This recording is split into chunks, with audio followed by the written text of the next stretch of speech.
నేనేదో నన్ను అరెస్ట్ చేయండి, నన్ను లోపల పెట్టండి, నా ఇల్లు తగలేయండి, నా ఇంటి మీద రాళ్ళు పెట్టి కొట్టండి, నా ఫర్నిచర్ తగలేయండి, ఇది నా కోరికలు కావు.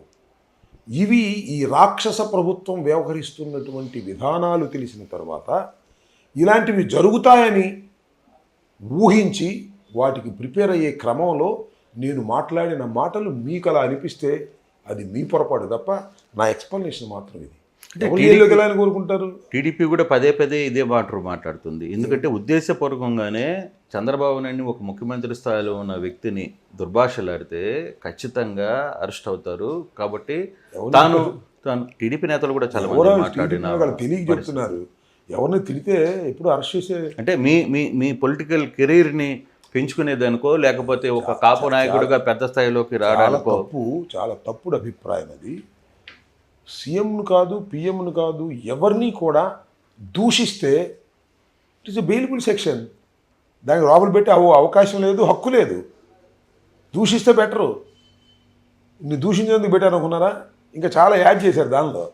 So that is a wrong concept. That is their argument. But నా argument is not like that. నేను మనస్ఫూర్తిగా చెప్తున్నటువంటి అంశాలు తప్ప హైట్ చేసి చెప్పేటటువంటి అంశాలు కాదు. అసత్యాలను చెప్పాలని కూడా నేను అనుకోవటం లేదు. వాళ్ళు సీఎంను దూషిస్తే నన్ను లోపల పెడతారు కాబట్టి నేను దూషించాననే మాట ఎలా అవుతుంది? నేను ఎక్కడ దూషించాను అసలు?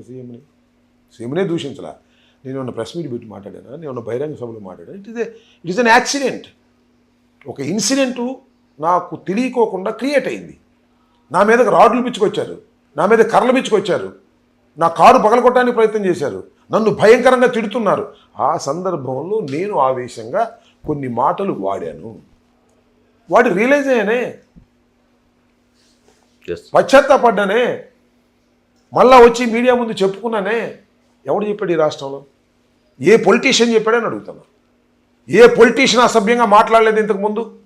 మాట్లాడినటువంటి పొలిటీషియన్స్ ఎవరైనా సరే పశ్చాత్తాపడుతున్నాను, ఇది నేను అనకూడని మాట అని ఎవరైనా చెప్పారా? ఒక్కలైనా? జగన్మోహన్ రెడ్డి గారిని తిట్టారే?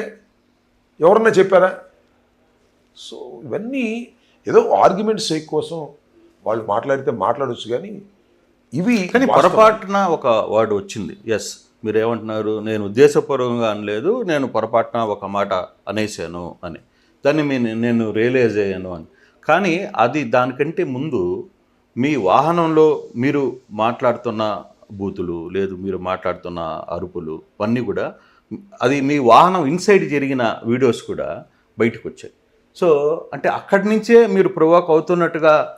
ఇప్పుడు సరే అది వచ్చింది, నా ఎదురుగా నన్ను కొడతంటే వచ్చింది. వాళ్ళు ఎవరు రాకుండా రాలేదు. నా ముందుకొచ్చి నా కారు మీద కొట్టి, రాడ్లు పెట్టి కారు మీద కొడుతున్నప్పుడు, రాడ్లు పెట్టి కర్రలు పెట్టి కొడుతున్నప్పుడు, ఆ వందనాదేవి అనే ఆమె, లేకపోతే మరొకరు వచ్చి రారా నా కొడక అని రకరకాల బూతులు ఉచ్చరించడానికి వీల్లేని బూతులు మాట్లాడుతున్నప్పుడు it is a spur of the moment. ఒక రియాక్షన్ వచ్చింది అంతే. It is a fact. కాదని చెప్పండి ఎవరన్నా. సో ఇవన్నీ కూడా ఇట్ ఈస్ ఏ ప్యూర్లీ అనే రియాక్షన్ మాత్రమే తప్ప నా ఇంటెన్షన్ ఎవరిని తిట్టాలని కాదు. అదే నా మొత్తం కెరియర్లో చూడండి, ఎవరన్నా బూతులు ఇచ్చాను నేను ప్రెస్ మీట్లు ఎప్పుడన్నా? ప్రతిస్పందన ఎప్పుడన్నా ఇచ్చానేమో, కానీ నేను ఎప్పుడు బూతులు తిట్టేది లాజికల్గా మాట్లాడటానికే ప్రయత్నం చేసేటటువంటి వ్యక్తిని కూడా మీరు ఆ రకమైనటువంటి ఒక టెన్షన్కి తీసుకొచ్చారు. అందరూ కొట్టాలని ప్రయత్నం చేసినప్పుడు నేను ఆ స్పర్ ఆఫ్ ది మూమెంట్లో మాట్లాడాను, రియలైజ్ అయ్యాను. కానీ అంతమంది ఇదే ఆఫీస్లో, ఎస్ ఈ ఆఫీస్లోనే కదా దాడి జరిగింది, ఇదే ఆఫీస్లో దాడి జరుగుతున్నప్పుడు అంటే ఒక మీరు మంత్రిగా చేశారు, 2-3 సార్లు ఎమ్మెల్యేలుగా చేశారు, గుంటూరులో మీకంటూ పట్టు ఉంది. కానీ కనీసం మీ పార్టీ క్యాడర్ లేదు, కాపు సామాజిక వర్గం ఉన్న ఈ ఏరియాలో, బలమైన కాపు సామాజిక వర్గం ఉన్న ఈ ఏరియాలో ఎందుకు మేము మీకు సపోర్ట్ చేయడానికి ఎందుకు ఎక్కువ మంది రాలేకపోయారు? ఎందుకు మీకు సపోర్ట్ చేయలేకపోయారు? చాలా కష్టం. ఎందుకంటే నా దగ్గరికి వాళ్ళు వచ్చే ముందే నా దగ్గర 100 మంది ఉన్నారు నా మనుషులు. ఇంకా ఇన్సిడెంట్ జరిగిన తర్వాత చాలామంది రావడానికి ప్రయత్నం చేశారు. పోలీస్ ఏం చేశారో తెలుసా మీకు? పోలీస్ ఎంత దారుణంగా వ్యవహరించారో తెలుసా మీకు? బహుశా చరిత్రలో మరి నాకు తెలిసి ఇప్పుడన్నా వ్యవహరించినట్టు నాకు గుర్తులేదు. చాలా ఎక్కువ ఫోర్స్ పోలీసు ఉన్నారు. అవును, ఉన్నారు. 2 సీఏలు ఉన్నారు, డిఎస్పి ఉన్నారు, ఎస్పీ కూడా ఒక సందర్భంలో వచ్చారు. వీళ్ళందరూ ఏం చేస్తున్నారు అనుకున్నారు? వీళ్ళందరికీ రక్షణగా ఉన్నారు. నా ఇంటి మీదకి వచ్చినటువంటి 400 మందో 500 మందో ఎంతమంది వచ్చారో నాకు తెలియదు, కానీ విజువల్స్ వాళ్ళు డిస్టర్బ్ కాకోకుండా నా మనుషులు ఎవరైనా వస్తారేమో అని వాళ్ళందరినీ బయటకు కొడుతున్నారు. విన్నారా? ఎంతసేపు జరిగింది ఇన్సిడెంట్? 2-3 గంటలు జరిగింది. ఎవరు చెప్పారు? 5 to 11 దాకా జరిగినట్టుంది కదా. 5 to 11 కాదు, 5 to 12. 12, ఓకే. 7 hours. 7 hours. ఎక్కడ జరిగింది 7 hours? అడవిలో జరిగింది, సముద్రంలో జరిగింది, పోలీసులు అందుబాటులో లేనప్పుడు జరిగింది.